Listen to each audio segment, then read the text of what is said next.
नमस्कार, मैं हूं संजय शर्मा। आप देख रहे हैं 4 PM न्यूज नेटवर्क। दिन सबके एक जैसे नहीं रहते, ऊपर नीचे जिंदगी में होता रहता है। मुझे अभी 2014 का सीन ऐसा लगता है जैसे मान लो कल की बात हो। मोदी जी जब चुनाव लड़ रहे थे, पूरे देश में भक्त इतने ज्यादा व्याकुल आत्मा हो रहे थे, कुछ पूछिए मत। मेरे बहुत अच्छा मित्र PCS एलाइट था, वो मुझसे बहस कर गए कि आप जानते ही नहीं है, मोदी जी में भगवान विष्णु का अवतार है। मोदी जी के चेहरे को देख के लगता है भगवान विष्णु है।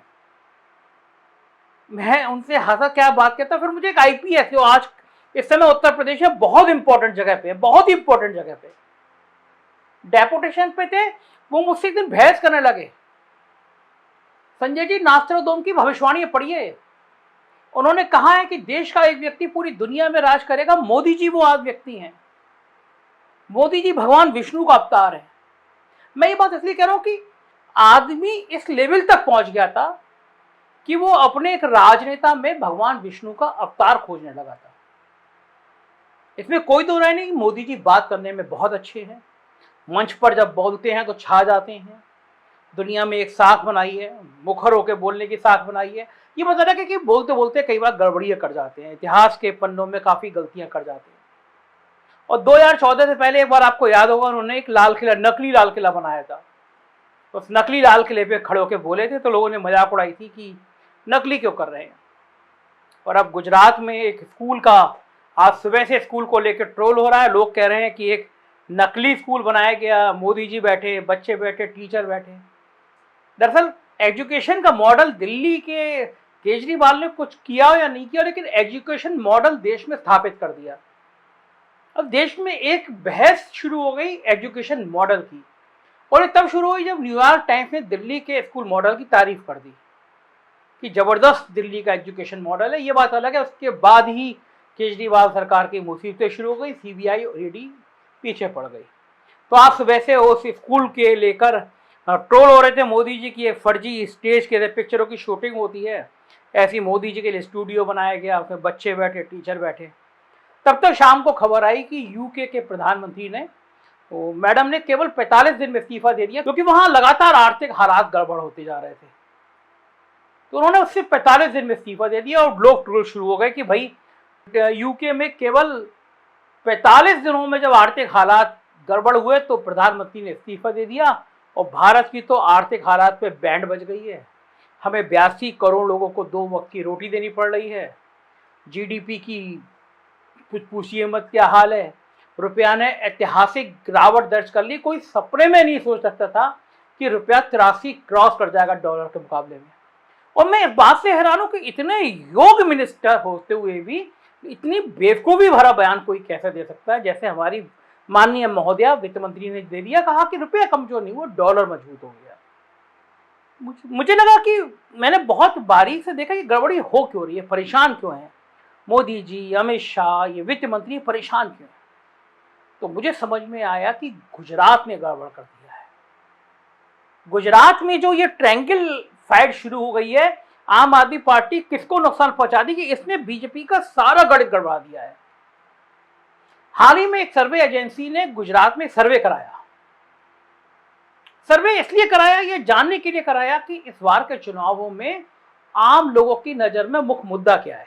इस सर्वे के मुताबिक बेरोजगारी को 31% लोगों ने मुख्य मुद्दा माना, महंगाई को 8% लोगों ने मुख्य मुद्दा बनाया, जबकि भ्रष्टाचार को 7% लोगों ने मुख्य मुद्दा माना। इससे आप अंदाजा लगा सकते हैं कि चुनाव आयोग आखिर मोदी आयोग में क्यों तब्दील हो गया। क्यों चुनाव कार्यक्रम की घोषणा हिमाचल के साथ गुजरात में नहीं की गई। इसलिए नहीं की गई क्योंकि वहां आचार संहिता लग जाती, और जब आचार संहिता लग जाती तो मोदी जी ने जो 75,000 नौजवानों को नियुक्ति पत्र पकड़ाए हैं वो कैसे पकड़ा पाते। साथ ही आज चल रहा है कि मोदी जी ने 10 लाख नौकरियों को देने का वादा भी किया है। ऐसे में आप अंदाजा लगा सकते हैं कि गुजरात जैसे राज्य में भी वहां बेरोजगारी कितना बड़ा मुद्दा बना हुआ है। और क्या सिर्फ 75,000 लोगों को अपॉइंटमेंट लेटर थमा देने से समस्या का समाधान हो जाता है।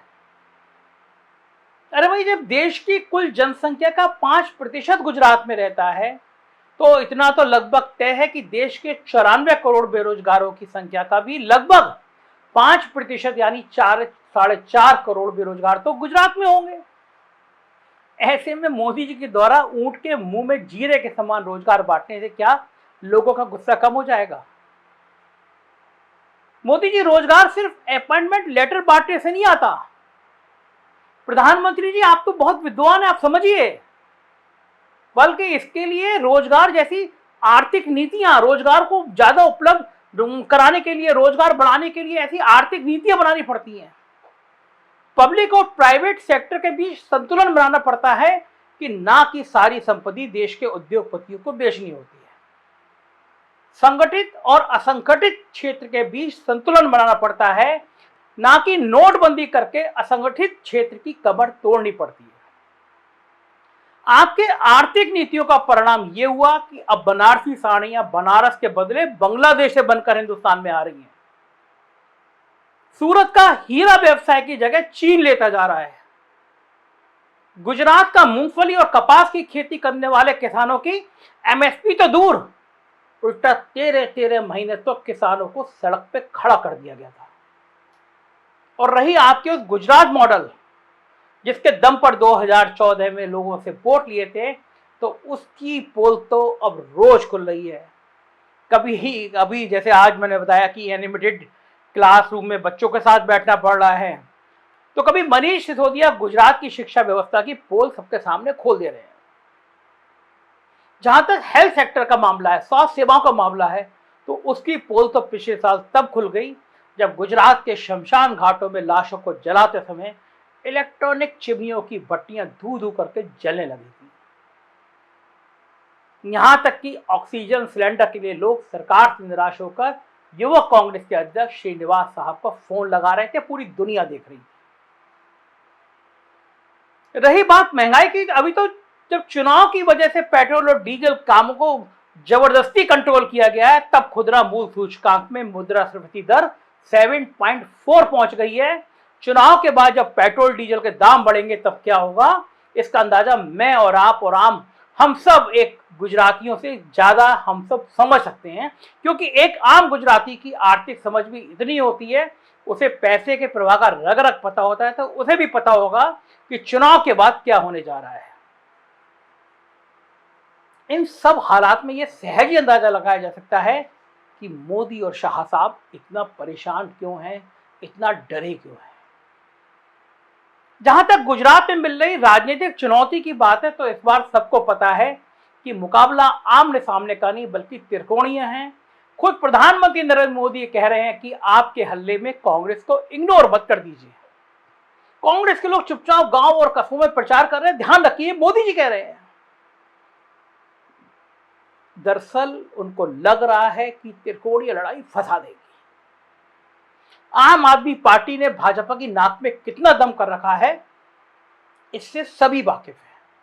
लेकिन असली चुनावी लड़ाई, जहां भारतीय जनता पार्टी सबसे ज्यादा चिंतित है, वो ये है कि इस बार गुजरात का शहरी मध्यम वर्ग अंदर से बिखर गया है, बिल्कुल यूपी बिहार की तरह बिखर गया है।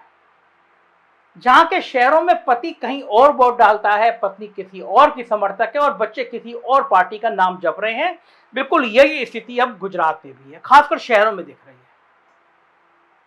अधिकांश शहरी परिवारों में तीनों पार्टियों ने अपनी फैन फॉलोइंग पैदा कर ली है। जिसको स्कूली अस्पताल, फ्री बिजली पानी चाहिए वो आम आदमी पार्टी के साथ है, जिसको हिंदुत्व चाहिए वो भाजपा के साथ है, और जिसको पब्लिक सेक्टर, रोजगार, महंगाई आदि की चिंता है वो भारत जोड़ने का मतलब कांग्रेस का समर्थक बना हुआ है। दरअसल भाजपा की रणनीति तो मोहल्ला वोट मोबिलाइजेशन की रही है।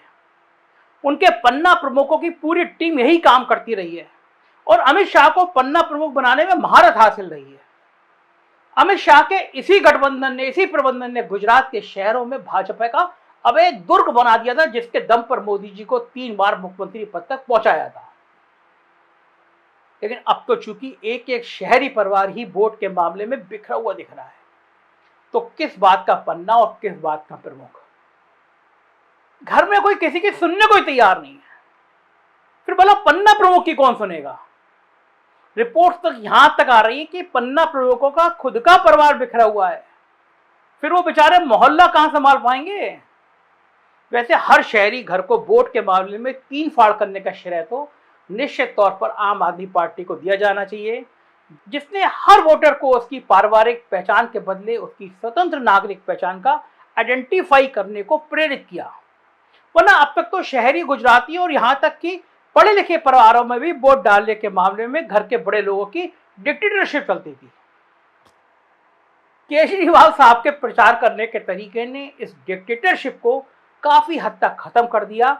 हाँ, ये बात जरूर है, इसका फायदा उनको मिलेगा या कांग्रेस को, यह अभी कहना मुश्किल है गुजरात में। रही बात ग्रामीण गुजरात की, तो वहां भी आम आदमी पार्टी ने दस्तक दे दी है, या यूं कहूं मैं कि मजबूत दस्तक दे दी है। लिहाजा वहां आम आदमी पार्टी किसके वोटों में सेंध लगाएगी कहना मुश्किल है।